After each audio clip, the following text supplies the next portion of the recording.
જય માતાજી।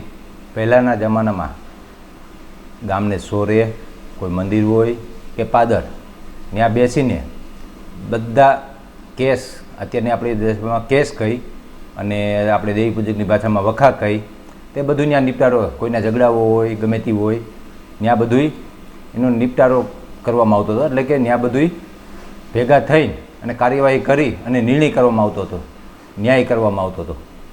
પરંતુ અત્યારે આ ડિજિટલ જમાનો અને પોલીસ સ્ટેશન માની લ્યો ફરિયાદ કરવી હોય આપણે તો 19-30 ઉપર કરી શકી અને રૂબરૂ જઈને કરી શકી।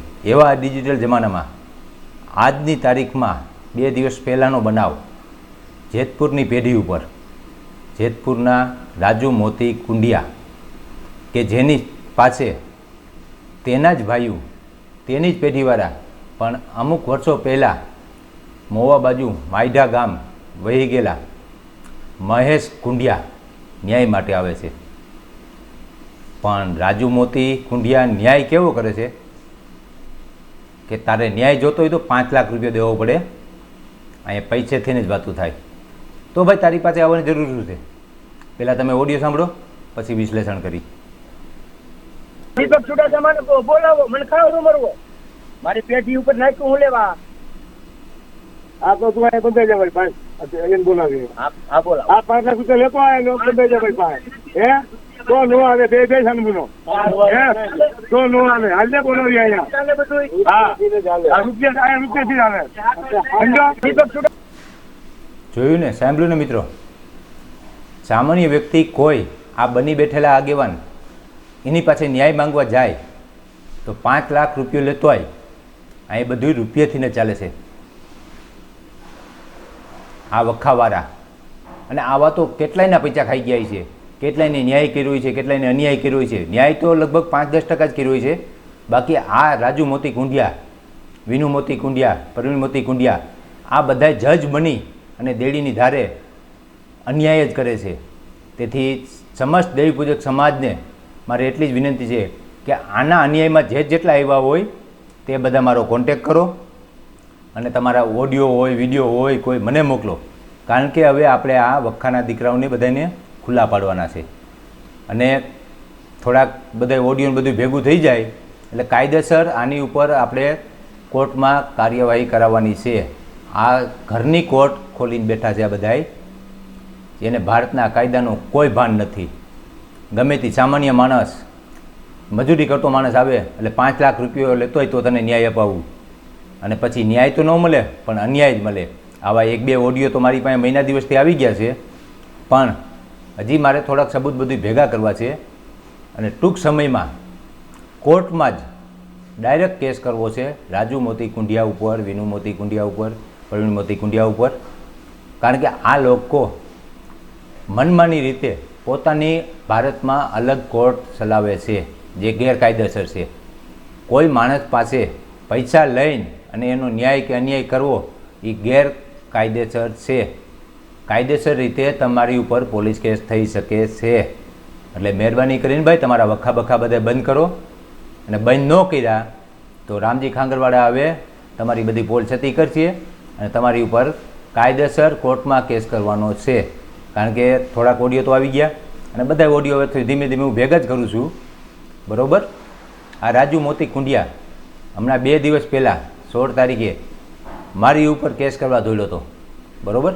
પોલીસ ચોકીમાં જઈને કીધું કે અમારો ઓડિયો બહાર પાડ્યો રામજી ખાંગરવાડાએ। મને પોલીસ ચોકીમાંથી ફોન આવ્યો, મેં કીધું વાંધો નહીં 11 વાગે આવું છું, બરાબર? 11 વાગે જઈને મેં સાહેબને કીધું, સાહેબ આપણે જેમ ઘરનું સરનામું હોય ને એમ ફેસબુક, યુટ્યુબ બંનેના સરનામા હોય, IP એડ્રેસ ચેક કરો કેનું નીકળે છે। ઉલટાનું સાહેબે રાજુ મોતી કુંડિયા ઉપર કેસ કરી દીધો, મારી અરજી સ્વીકાર કરી લીધી અને રાજુ મોતી કુંડિયાને કીધું કે 1 મહિનાની અંદર દીપક ચુડાસમાને હાજર કર, નહીતર આ અરજી પ્રમાણે તારે અંદર થવું પડશે।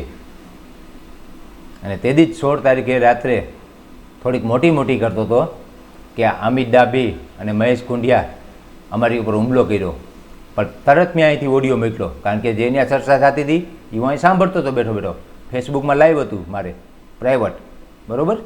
પછી મેં આ સાર્વજનિક કર્યું છે. એ ઓડિયો ડાયરેક્ટ મેં મોકલ્યો પોલીસ સ્ટેશનમાં. સાહેબે તે ઓડિયો સાંભળીને આ રાજુ મોતી કુંડિયાને 60 વર્ષની ઉંમરે 2 તમાચા ઝીકી દીધા. ખોટી એફઆઈઆર કરેશ એમ કરીને. એટલે શરમ કરો ભાઈ. તમારા જ ગામમાં, તમારા જ ગામના પોલીસ સ્ટેશનમાં તમને માર પડે છે. ખોટા કેસ કબાડા તમે કરવા જાઓ તો આ જ થાય. અને આ મેન્ટલ દીપક સુલાસમાં જે તમારા કિસ્સામાં છે ને, એ દાદાના માંડવા પકડાવે છે, બરાબર. અને ભુવાને બધાને કેમ કહે છે, પણ એ તમારા કિસ્સામાંથી જો આ રામજી ખાંગરવાળા ન કાઢે ને તો થઈ રહ્યું છે. અને બીજી વાત કે રામજી ખાંગરવાળા સામું પડતા પહેલાં કોઈને પૂછવાની જરૂર નથી.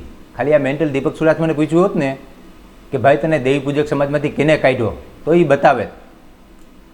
3 દિવસમાં 3 વિડીયો બનાવ્યા અને મેન્ટલ દીપક સુલાસમાને નાઈટ બારો કાઢ્યો તો હું રામજી ખાંગરવાળા છું. અને દીપક સુલાસમા તો આઘો હોત. તમારો કુંડિયાનો જ છોકરો છે, રવિ સોલંકી, રવિ કુંડિયા. એને પૂછ્યું હોત તોય જણાવે, બરાબર. કારણ કે એ મારી ઝપટમાં આવી ગયેલો છે. બાકી તમે તો જો કાગળમાં જેથી મારું નામ લખ્યું તેથી યુવરાજભાઈની બાજી આખી મેં પલટાવી દીધી, બરાબર. પોલીસ સ્ટેશનમાં જઈને એફઆઈઆર મારી ઉપર કરવા ગયા, ત્યાં બાજી તમારી પલટાવી દીધી. હવે ક્યાંક વખા કરો અને મને જાણ કરો, બરાબર, કે અમે વખો માંડી બેઠા છીએ. પછી જુઓ તમારો વખો કેમ હાલે છે.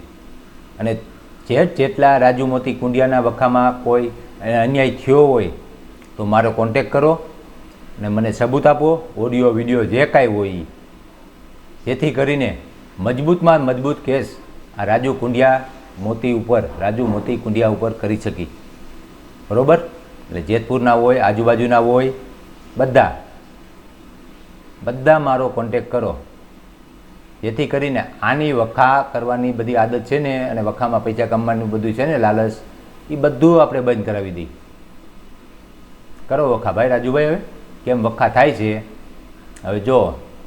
એટલે બને ત્યાં લગી ભાઈ તમારી કોર્ટ કચેરી બધી બંધ કરો અને સાનુમુના ધંધો કરો.